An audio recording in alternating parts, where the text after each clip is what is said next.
हम लोग mains previous year question देख रहे थे और प्रीवियस वीडियो में हम लोगों ने क्वेश्चन नंबर 36 तक सॉल्व किया था। ये हम लोग का टॉपिक नंबर 2 चल रहा है। टॉपिक नंबर 1 में हम लोगों ने वर्क से रिलेटेड क्वेश्चन किया था और ये जो टॉपिक 2 है इसमें हम लोग एनर्जी से रिलेटेड सारा क्वेश्चन कर रहे हैं और ये टोटल क्वेश्चन नंबर 49 तक एनर्जी से रिलेटेड है। आते हैं क्वेश्चन नंबर 37 में। 37 क्या बोल रहा है? 37 दे रखा है एट टाइम t बराबर 0 ए particle start moving along the x axis. t बराबर 0 पर एक्स एक्सिस के अलोंग कोई पार्टिकल मूव करना शुरू करता है। If it's kinetic energy increase uniformly, बोल रहा है कि इसका काइनेटिक एनर्जी है ना वो डायरेक्टली प्रोपोर्शनल है टाइम t का। ठीक है, मतलब हम लोग लिख सकते हैं कि इसका जो काइनेटिक एनर्जी है हाफ m v स्क्वायर वो डायरेक्टली इक्वल हो जाएगा। इक्वल यहाँ पर एक कांस्टेंट c ले लेते हैं, कांस्टेंट ct। आगे बोल रहा है the net force acting on it must be proportional to, बोल रहा है कि इस पर जो फोर्स वर्क करेगा वो किसके प्रोपोर्शनल होगा। ठीक है, तो इसको सबसे पहले हम लोग मोमेंटम के टर्म में कन्वर्ट कर देते हैं क्योंकि हमारा जो फोर्स है वो डिफाइन होता है dp बाई dt। तो सबसे पहले इसको अगर p के टर्म में हम लोग कन्वर्ट कर ले तो और उसको डिफ्रेंशिएट कर दे तो हम लोग को वर्क मिल जाएगा। इसमें हम लोग क्या करते हैं m बाई m से मल्टीप्लाइड और डिवाइड कर देते हैं तो 1/2 m square v square by m is equal to ct, या m square v square p square हो गया। p स्क्वायर बराबर 2m उधर जाकर के मल्टीप्लाई हो जाएगा 2m ct। इसको हम लिख सकते हैं p is equal to, p का वैल्यू कितना हो जाएगा यहाँ से √2mc इंटू टी, और अगर इसको डिफ्रेंशिएट कर देंगे तो dp बाई dt बराबर √2mc तो कांस्टेंट है, ये हो जाएगा d√t बाई dt। और इसको अगर हम लोग निकाले तो पूरा का पूरा कांस्टेंट है, ये 1/√t का डिफ्रेंशिएशन 1/2√t होता है। ठीक है, मतलब कहने का मतलब हम लोग का dp बाई dt जो है जो कि फोर्स के बराबर होता है वो डायरेक्टली प्रोपोर्शनल आ रहा है 1/√t का। तो 1/√t किस ऑप्शन में? 13 ऑप्शन नंबर सी में। तो 37 का सही आंसर क्या हो जाएगा? ऑप्शन। आते हैं क्वेश्चन नंबर 38। 38 में क्या दे रखा है? The potential energy function for the force between two atom in A diatomic molecule approximately given by इतना। यहाँ पर पोटेंशियल एनर्जी दे रखा है। पोटेंशियल एनर्जी से हम लोग क्या निकाल सकते हैं? यहाँ से हम लोग फोर्स निकाल सकते हैं। ठीक है, अगर जरूरत पड़ा तो। where a and b are the constant and x is the distance between the atom if the dissociation energy of the molecule is, यहाँ पर dissociation energy दे रखा है जहाँ पर u x बराबर infinity minus u at equilibrium लेना है। तो एट इन्फिनिटी लेंगे तब तो बस x की जगह इन्फिनिटी पुट कर देना है तो ये पूरा का पूरा जीरो हो जाएगा। तो इन्फिनिटी वाला तो निकालने का हम लोग को जरूरत है नहीं, ऑलरेडी गिवन है। u एट इक्विलिब्रियम का क्या मतलब हुआ? u एट इक्विलिब्रियम मतलब कि at equilibrium total net force जो है ना वो क्या हो जाएगा? जीरो हो जाएगा। तो हम लोग को पहले net force equal to zero करके इक्वेट करना होगा। पहले फोर्स निकालते हैं, उसको जीरो से इक्वेट कर देंगे तो F बराबर क्या हो जाएगा? Minus du by dx। ठीक है, और माइनस अगर हम लोग ले लेते हैं तो ये हो जाएगा b इंटू एक्स के पावर -6 और माइनस a इंटू एक्स के पावर -12। ठीक है, ऊपर जाकर के x के पावर -12 हो जाएगा। पॉजिटिव टर्म निगेटिव और negative term positive minus sign की वजह से, और इन दोनों ही टर्म का हम लोग को डिफ्रेंशिएशन निकालना होगा d इतना बाई dx। इसको हम लोग लिख सकते हैं b इंटू एक्स के पावर -6 का कितना आएगा डिफ्रेंशिएशन? -6 एक्स के पावर -7 है ना, n इंटू एक्स के पावर n-1 करना होता है, और फिर ये हो जाएगा minus minus plus a into 12 x के पावर -30, और इसको हम लोग को इक्वेट कर देना है जीरो से। कॉमन क्या ले सकते हैं? यहाँ से हम लोग लिख सकते हैं a इंटू 12 इंटू एक्स के power -13 is equal to, a negative term इस तरफ जाके पॉजिटिव हो जाएगा 6 b एक्स के पावर -7। यहाँ से अगर एक्स के पावर -7 से दोनों को हम लोग मल्टीप्लाई कर दे, इसको भी और इसको भी, पहले तो 6 से कट रहा है तो 6 से 2, ये हो जाएगा 2a इंटू एक्स के पावर -7 से दोनों तरफ एक्स के पावर +7 से मल्टीप्लाई कर देते हैं दोनों तरफ। +7 से मल्टीप्लाई करेंगे तो -13 और +7 ऐड हो जाएगा। मल्टीप्लिकेशन में पावर क्या होता है?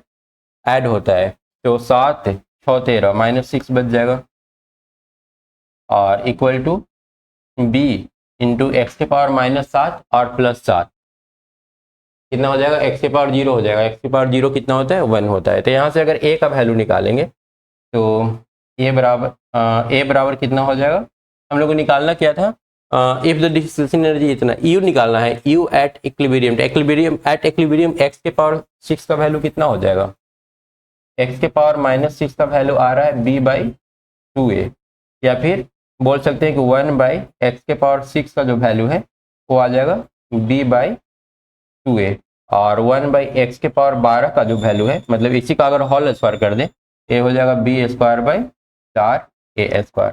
तो 1/x के पावर 6 और 1/x के पावर 12 दोनों का वैल्यू निकल गया। वो वैल्यू हम लोग इसमें पुट कर देंगे तो हम लोग को u मिल जाएगा।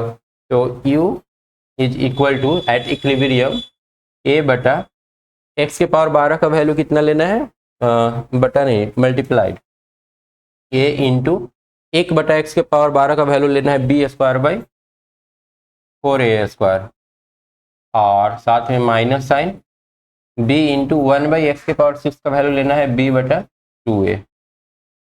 एलसीएम हो जाएगा कितना, 4a², तो a हो जाएगा ab² और माइनस a 2a से मल्टीप्लाई करना पड़ेगा, तो 2ab², इक्वल मिलाकर के आ रहा है -ab²/4a²। ठीक है, और यहाँ पर निगेटिव साइन के साथ है। अब हम लोग क्या करना है, जीरो में से इसको घटा देना है, क्योंकि एट इन्फिनाइट तो एनर्जी 0 था, यहाँ पर 0 माइनस इसका वैल्यू हम लोग निकाल चुके हैं, ये भी निगेटिव आया है, तो माइनस माइनस प्लस, एक तो एक कैंसिल हो रहा है, b²/4a। तो b²/4a कौन सा ऑप्शन है, ऑप्शन नंबर सी। 38 का सही आंसर क्या हो जाएगा, ऑप्शन सी। उसके बाद चलते हैं क्वेश्चन नंबर 39 में। 39 बोल रहा है, an athlete being in the Olympic game cover a distance 100 metre in 10 second. v बराबर वेलोसिटी कितना हो जाएगा, टोटल डिस्टेंस है 100 मीटर और टाइम है 10, मतलब 10 मीटर पर सेकेंड, ए इसका वेलोसिटी हो गया। ठीक है, वेलोसिटी हम लोग निकाल लिए। अब पूछ रहा है कि इसका total his kinetic energy can be estimated. इसका काइनेटिक एनर्जी कितना होगा, काइनेटिक एनर्जी तो हाफ mv² से निकलेगा। काइनेटिक एनर्जी बराबर हाफ mv², 1/2 v² तो 100 हो जाएगा। अब मास डिपेंड करता है एथलीट का कितना होगा, ले लेते हैं, अगर मान लो मिनिमम कम से कम 40 और मैक्सिमम 100 ले लेते हैं। अगर मिनिमम 40 लेंगे तो कितना आएगा, 2 से कट करके 50, 5 × 4 20, 2 0। मिनिमम तो कम से कम 2000 जूल, 2000 जूल यहाँ पर दिख रहा है। और अगर मैक्सिमम 100 kg ले लेते हैं इसका वेट, तो इस केस में फिर 50 को 100 से मल्टीप्लाई करना पड़ेगा, तो फिर 5000, मतलब ऑप्शन कौन सा हो जाएगा, डी। 2000 से 5000 जूल के आसपास उसका क्या हो जाएगा, काइनेटिक एनर्जी हो जाएगा। उसके बाद चलते हैं क्वेश्चन नंबर 14। 40 में दे रखा है, a 2 kg block slide on a horizontal floor with a speed 4 metre पर सेकेंड। एक हॉरिजेंटल फ्लोर पर स्लाइड कर रहा है, ठीक है, एक ब्लॉक है, इस तरह से ए स्लाइड कर रहा था, स्पीड कितना है, 4 मीटर पर second. It strike a uncompressed spring and compress it till the block is motionless। अब यहाँ पर एक स्प्रिंग लगा हुआ था, जा करके इससे टकराता है और फाइनली रुक जाता है, मतलब कुछ एक डिस्टेंस अंदर गया होगा और वहां जा करके रुक गया होगा। The kinetic friction force is 15 Newton. Friction force भी इसमें लग रहा है, 15 न्यूटन का फ्रिक्शन फोर्स लग रहा है। तो फ्रिक्शन फोर्स के द्वारा वर्क डन, जब ए जाकर के इसमें टकराएगा ना, तो इस पर दो चीज काम कर रहा होगा, एक फ्रिक्शन के द्वारा किया गया वर्क डन ओ, और दूसरा स्प्रिंग के द्वारा। ठीक है, मतलब इसका सारा का सारा एनर्जी जो है ना, हाफ mv² वो फ्रिक्शन फोर्स और इस स्प्रिंग के द्वारा डिस्ट्रॉय हो जाएगा, खत्म हो जाएगा। एंड स्प्रिंग कांस्टेंट इज इतना, द स्प्रिंग कंप्रेस्ड, भाई बोल रहा है कितना कंप्रेस हुआ होगा। तो जा करके जब टकराएगा ना स्प्रिंग को, हम लोग यहाँ तक इनिशियली लेकर चल जाते हैं, भी वेलोसिटी से टकराया होगा, उसके बाद एक्स डिस्टेंस कवर किया होगा। तो एक्स डिस्टेंस कवर करने में सबसे पहले स्टार्टिंग में तो इसके पास एनर्जी होगा हाफ mv²। एम का वैल्यू दिया हुआ है हाफ एम, और v², 4 का स्क्वायर कितना हो जाएगा, 16। बाद में कुछ फ्रिक्शन फोर्स के द्वारा वर्क हुआ होगा और डिस्ट्रॉय हो गया होगा एनर्जी। 15 इंटू फ्रिक्शन फोर्स के द्वारा वर्क कितना होता है, force into displacement, x distance तक अंदर गया है ना, उसके द्वारा और कुछ स्प्रिंग के द्वारा हाफ के का वैल्यू कितना दिया हुआ है 10,000 हाफ के इंटू एक्स स्क्वायर। इस तरह से इसका एक इक्वेशन बनेगा। ए का वैल्यू 2 दिया हुआ है तो यहाँ पर 2 कर लेंगे, 2 से 2 कैंसिल हो जाएगा। मतलब हम लोग का एक क्वाड्रेटिक इक्वेशन बन रहा है 5000 x square plus 15x minus a वाला 16 इज इक्वल टू 0। अब इस क्वाड्रेटिक इक्वेशन को हम लोग सॉल्व कर लेंगे। सॉल्व करने से हम लोग का जो आंसर आएगा अप्रॉक्स से आ जाएगा 5.5 सेंटीमीटर। तो हम लोग का आंसर क्या हो जाएगा बी, 40 का सही आंसर बी। इजी क्वेश्चन है सारा का सारा। उसके बाद चलते हैं नेक्स्ट क्वेश्चन देखते हैं, क्वेश्चन नंबर 41 में क्या दे रखा है, a particle is projected at 60 degree to the horizontal, मतलब 60 डिग्री पर इस तरह से पार्टिकल को फेंका जा रहा है, ठीक है। ए वाला एंगल कितना रखा गया है 60 डिग्री रखा गया है, मतलब कि इसका हॉरिजेंटल कंपोनेंट होगा v cos 60 और वर्टिकल होगा v sin 60। लेकिन अगर काइनेटिक एनर्जी की बात करें ना तो स्टार्टिंग में इसका काइनेटिक एनर्जी होगा हाफ mv²। लेकिन जब ऑब्जेक्ट यहाँ पर मैक्सिमम हाइट पे पहुंचता है ना तो इसका वर्टिकल वाला कंपोनेंट खत्म हो जाता है, सिर्फ हॉरिजॉन्टल कंपोनेंट रह जाता है। मतलब मैक्सिमम पॉइंट पर हाइट पर इसका जो वेलोसिटी है ना cos 60 का वैल्यू 1/2 होता है, तो ये v/2 रह जाता है। और इस केस में जब काइनेटिक एनर्जी देखेंगे ना, क्योंकि अगर इस टाइप से दिया है तो मेनली चांसेस है कि यही क्वेश्चन पूछ रहा होगा, हाफ m इंटू v/2 का होल स्क्वायर करेंगे तो v²/4 आ जाएगा। मतलब कि ये 1/4 इंटू हाफ mv² आ रहा है, मतलब कि 1/4 इंटू के इनिशियल के फाइनल बराबर। हम लोग से पूछा क्या है the kinetic energy at the highest point, वही पूछ रहा है कि हाईएस्ट पॉइंट पर काइनेटिक एनर्जी कितना होगा। फाइनल यही हाईएस्ट पॉइंट वाला है, तो ये इनिशियल का 1/4 k/4। सही आंसर क्या हो जाएगा डी, मतलब काइनेटिक एनर्जी 1/4 टाइम हो जाता है। आसान क्वेश्चन था। इस टाइप का क्वेश्चन ऑलरेडी हम लोग मोशन इन प्लेन में भी कर चुके हैं। उसके बाद चलते हैं क्वेश्चन नंबर 42 में। 42 दे रखा है a particle of mass 100 gram is thrown vertically upward with a speed 5 metre पर सेकेंड। 5 मीटर पर सेकेंड के रफ्तार से ऊपर की ओर एक ऑब्जेक्ट को फेंका जाता है, ठीक है।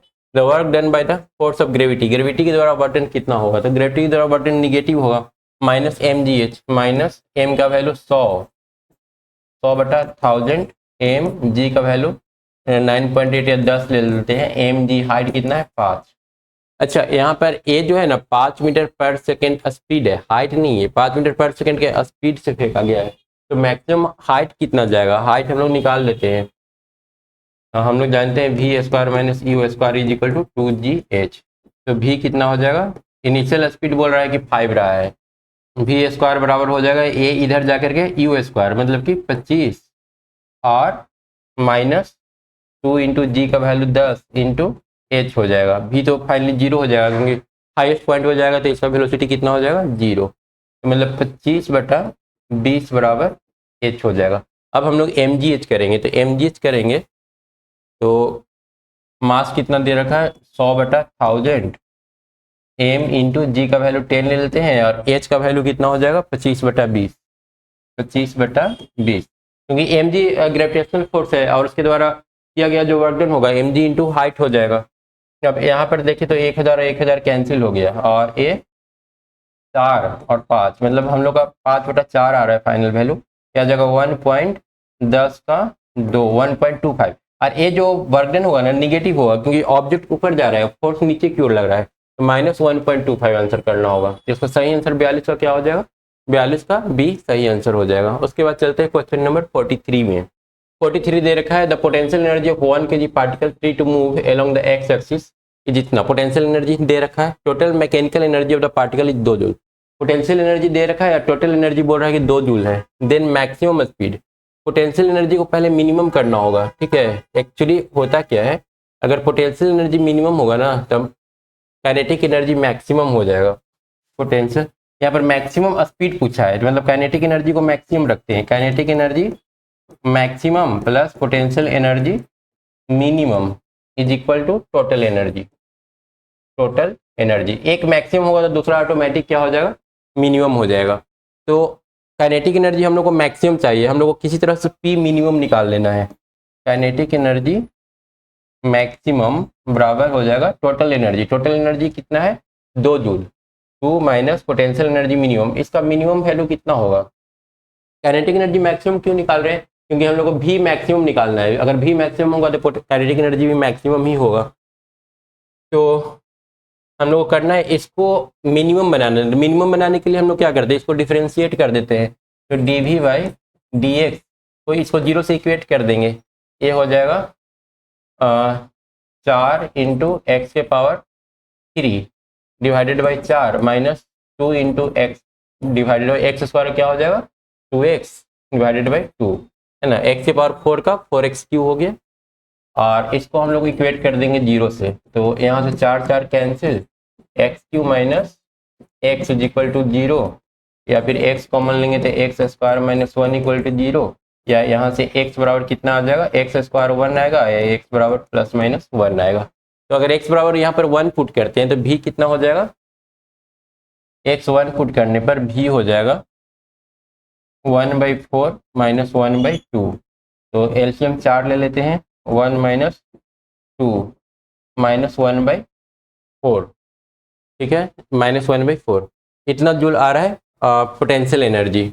अब इसको हम लोग क्या करेंगे, इतना माइनस पोटेंशियल एनर्जी की वैल्यू माइनस 1/4 है, मतलब कि हाफ एम का वैल्यू कितना दे रखा था 1, और V max square is equal to हम लोग बोल सकते हैं कि 2 + 1/4 हो जाएगा, मतलब कि 9/4 हो जाएगा।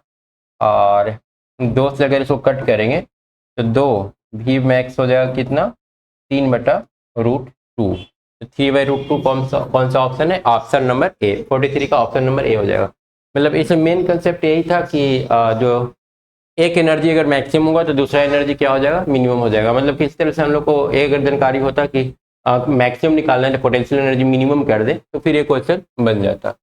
उसके बाद आ रहे हैं क्वेश्चन नंबर 44 में। 44 दे रखा है mass m kg is suspended by a weightless string. एक स्ट्रिंग है, मास नहीं है, ठीक है। The horizontal force that is required to displace it until a string make an angle 45 degree. एक रस्सी है, स्ट्रिंग है, और ए 45 डिग्री पर इस तरह से रहेगा, ठीक है ना, ए एंगल 45 डिग्री हो जाएगा। और एच हाइट इसको ऊपर जाना पड़ेगा, इस तरह से रस्सी का ए पाथ होगा, ठीक है ना। और इसमें हम लोग क्या बोला है, डिस्प्लेस बोल रहा है कितना फोर्स लगाए ना कि यहाँ तक वो डिस्प्लेस हो जाए। तो ए वाला डिस्टेंस कितना हो जाएगा, पहले तो इसका जो लेंथ है, मास तो चलो एम दे रखा है, लेंथ कितना है स्ट्रिंग का, लेंथ नहीं दे रखा है, हम लोग एल एज्यूम कर लेते हैं। तो एल कॉस 45 डिग्री, ए वाला कितना हो जाएगा एल कॉस 45 डिग्री, मतलब l/√2, और ए हो जाएगा एल साइन 45 डिग्री, मतलब ए भी l/√2। ये वाला हाइट कितना मिल जाएगा हम लोग को, ये इतना दूर, मतलब कितना ऊपर गया है ऑब्जेक्ट। ये ऑब्जेक्ट गया है एच बराबर हम लोग लिख सकते हैं L minus l/√2 is equal to L common लेंगे तो 1 माइनस 1/√2 हो जाएगा। ए इसका हाइट इतना ऊपर गया है, ठीक है। और इतना इसको हम लोग अगर लिखें M into G into H, H की जगह L into 1 minus 1/√2 is equal to force into displacement. इधर से फोर्स लगा होगा और इतना दूर ये डिस्प्लेस हो गया, फोर्स इंटू डिस्प्लेसमेंट भी कितना है l/√2 ही है, l/√2। हम लोग को निकालने क्या बोला है, फोर्स का वैल्यू, एफ का वैल्यू निकालने बोला है। तो l/√2 से एल तो कैंसिल हो गया, हम लोग करना होगा mg into 1 minus 1/√2 divided by a वाला जाकर के मल्टीप्लाई हो जाएगा, क्योंकि डिवाइड में तो है ही, इस तरफ आएगा तो √2 से मल्टीप्लाई हो जाएगा इज इक्वल टू एफ। तो ये हम लोग लिख सकते हैं mg इंटू √2 से मल्टीप्लाई करेंगे तो √2 - 1 इज इक्वल टू एफ। ऐसा कोई ऑप्शन है mg into √2 - 1, option number D, मतलब 44 का सही आंसर क्या हो जाएगा, डी हो जाएगा। उसके बाद चलते हैं क्वेश्चन नंबर 45 में। 45 दे रखा है a spherical ball of mass 20 kg is stationary at the top of a hill of height 100 metre.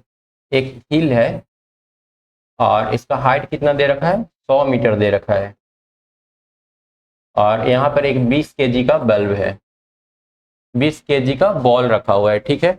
मतलब mg जब भी तो इसका इनिशियल एनर्जी निकल गया, ठीक है।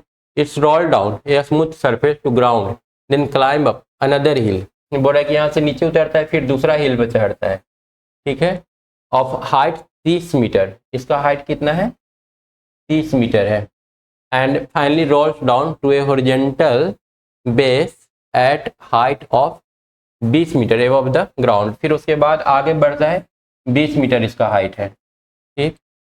The velocity attend by the ball is, बोल रहा है कि अब यहाँ पर इसका वेलोसिटी कितना हो जाएगा, ठीक है, एक बार फिर से चेक कर लेते हैं। The climbs up another hill of height 30 metre, ठीक है, दूसरा हाइट के हिल पर चढ़ गया, and finally rolls down to a horizontal base, उसके बाद हॉरिजॉन्टल बेस, ठीक है, हॉरिजॉन्टल बेस इस टाइप का होगा, horizontal base at a height of 20 metre above the ground. अच्छा, ए यहाँ से आकर के और फिर ए 20 मीटर ऊंचा ग्राउंड है, यहाँ पर बॉल आकर के रुक जाता है, ठीक है, मतलब यहाँ से नीचे उतरा फिर ऊपर गया फिर नीचे उतरा और फिर जमीन से 20 मीटर ऊपर एक हॉरिजॉन्टल बेस था, बॉल यहाँ पर पहुंच जाता है। अब पूछता है कि बताओ यहाँ पर उसका वेलोसिटी कितना रहा होगा। तो एक्चुअली ए टोटल 100 मीटर है और ए 20 मीटर है, हाइट का डिफरेंस कितना हो जा रहा है, यहाँ पर अगर एक लाइन ड्रॉ कर ले तो ए 20 मीटर हो गया, हाइट का डिफरेंस यहाँ पर इसका टोटल एनर्जी हाइट का डिफरेंस हो रहा है, यहाँ पर इसको इनिशियल पॉइंट ऑफ रेफरेंस ए ले रहे हैं, ठीक है ना, तो यहाँ से हाइट 80 मीटर हो जाएगा। तो इसका अगर पोटेंशियल एनर्जी की बात करें ना तो ये हो जाएगा एम कितना था 20 जी इंटू हाइट कितना 80 मीटर, इतना इसके पास अभी टोटल एनर्जी है, ठीक है। और जब इस पॉइंट पर आएगा तो यहाँ पर टोटल पोटेंशियल एनर्जी तो जीरो हो जाएगा, सिर्फ और सिर्फ काइनेटिक एनर्जी, क्योंकि इसी को रेफरेंस लेकर के रखे तो हाइट तो यहाँ जीरो हो गया, सिर्फ और सिर्फ काइनेटिक एनर्जी रह जाएगा, हाफ एम का वैल्यू 20 और इंटू वी स्क्वायर।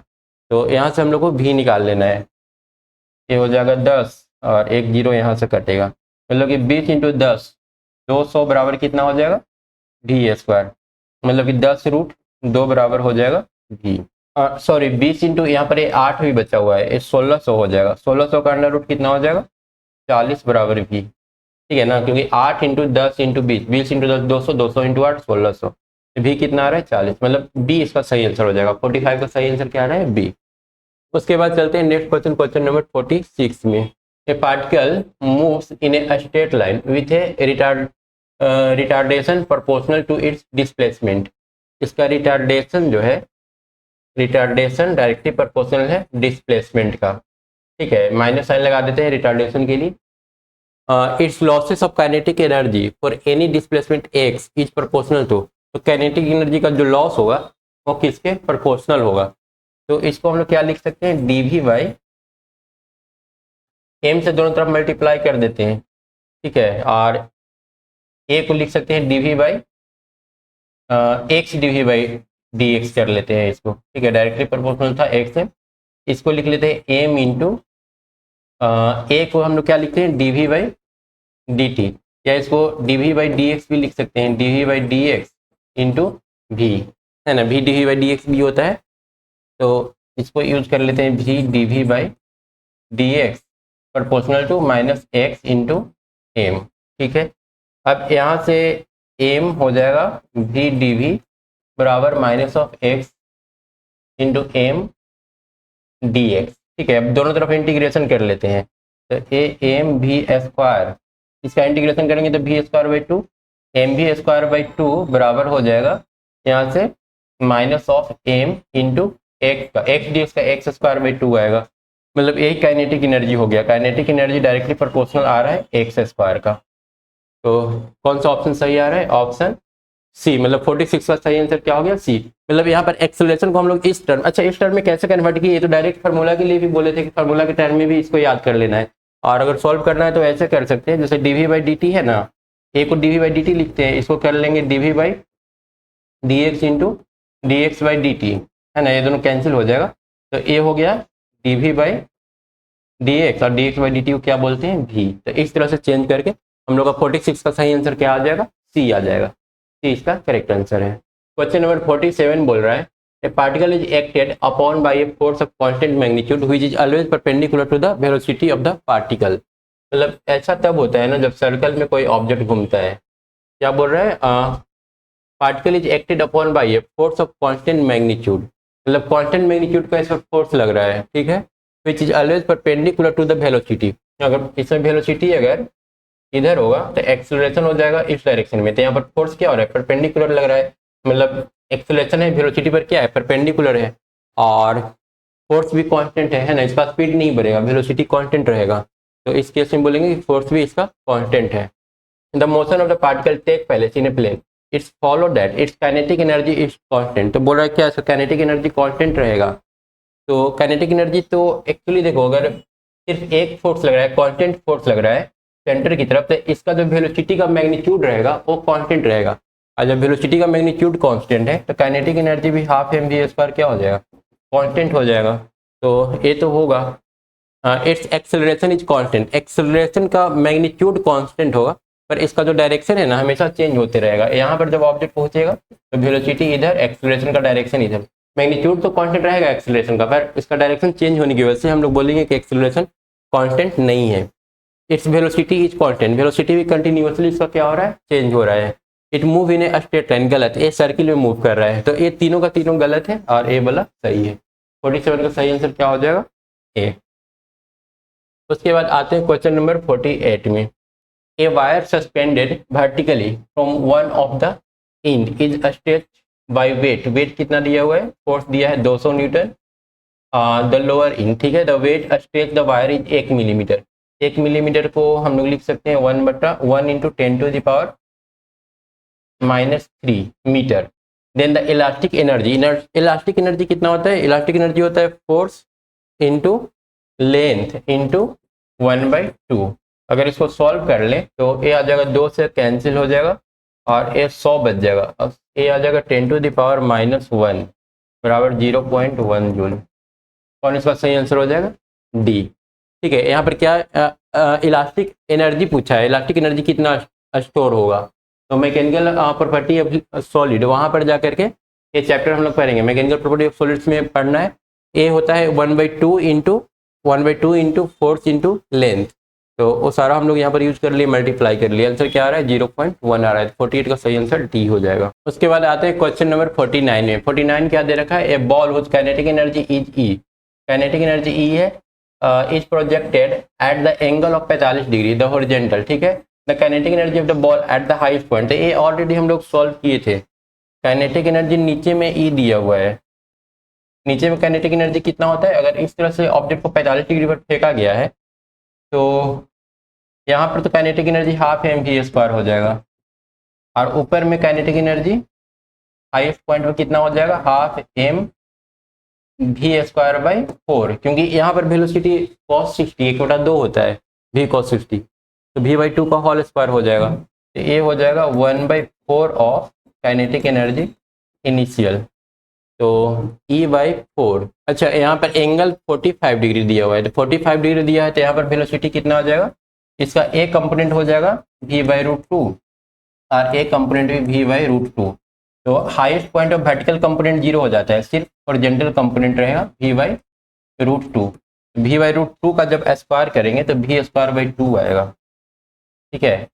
ये आ जाएगा 1/2 of kinetic energy initial, E/2। सही आंसर कौन सा हो जाएगा, सी। 49 का सही आंसर सी।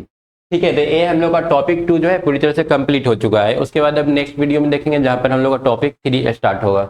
इसमें टोटल 95+ क्वेश्चन है, तो अभी तक हम लोग लगभग आधा उसको पार कर चुके हैं। ठीक है, इतना ही क्वेश्चन लगभग और करना है, उसके बाद ये चैप्टर हम लोग का खत्म हो जाएगा।